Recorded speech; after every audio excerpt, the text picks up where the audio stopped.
ಕಡಪದಲ್ಲಿ ಅರಣ್ಯಾಧಿಕಾರಿಗಳಿಂದ ರಾತ್ರೋರಾತ್ರಿ ಮನೆಗೆ ನುಗ್ಗಿ ದಾಂಧಲೆ ಪ್ರಕರಣಕ್ಕೆ ಸಂಬಂಧಿಸಿ ಅರಣ್ಯಾಧಿಕಾರಿಗಳ ವಿರುದ್ಧ ಪ್ರಕರಣ ದಾಖಲಿಸಲು ನ್ಯಾಯಾಲಯ ಆದೇಶ ಹೊರಡಿಸಿದೆ.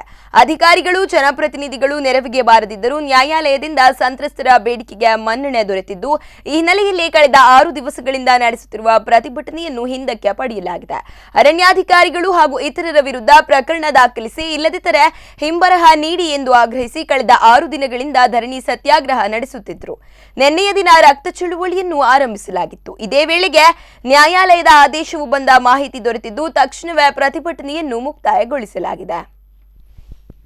ಕಡಬ ತಾಲೂಕಿನ ತಾಲೂಕು ಕಚೇರಿ ಮುಂಭಾಗದಲ್ಲಿ 2ನೇ ತಾರೀಕು ನಡೆದ ಪ್ರಸಾದ್ ಎಂಬುವರ ಮನೆಯಲ್ಲಿ ಅರಣ್ಯ ಇಲಾಖೆಯವರನ್ನ ನಡೆಸಿರುವ ದಾಳಿ ವಿಷಯಕ್ಕೆ ಸಂಬಂಧಿಸಿದಂತೆ ಎಲ್ಲ ಕಚೇರಿ ಎಲ್ಲ ಮಂತ್ರಿಯವರಿಗೆ ಮನವಿ ಮಾಡಿ ಕೊನೆಯದಾಗಿ 15ನೇ ತಾರೀಕಿಂದ ಉಪವಾಸ ಸತ್ಯಾಗ್ರಹವನ್ನು ಪ್ರಾರಂಭ ಮಾಡಿರ್ತೇವೆ.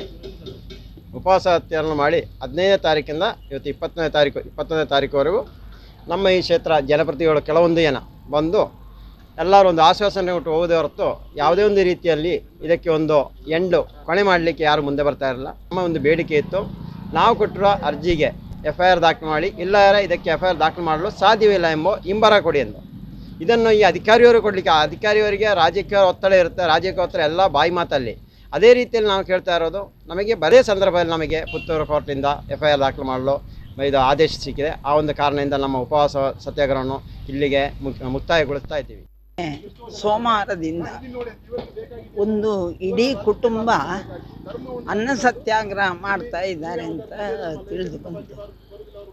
ಬಹುಶಃ ಹಿಂದೆ ನನ್ನ ಊರದು, ಅದರಲ್ಲೂ ಸಣ್ಣ ಮಗು ಮತ್ತು 2-3 ಮಹಿಳೆಯರಿದ್ದಾರೆ ಅಂತ ಸುದ್ದಿ ಸಿಕ್ಕಿತು. ನ್ಯಾಯಾನ್ಯಾಯವನ್ನು ಪರಿಶೀಲನೆ ಮಾಡಲಿಕ್ಕೆ ಕೋರ್ಟ್ ಇದೆ. ತಪ್ಪು ಯಾರಿಗೆ ಆಗಿದೆ ಅವರಿಗೆ ಶಿಕ್ಷೆ ಆಗುವುದಕ್ಕೂ ಕೋರ್ಟ್ ಇದೆ. ಯಾರು ನಾನು ನೀವು ಮಾಡಲಿಕ್ಕೆ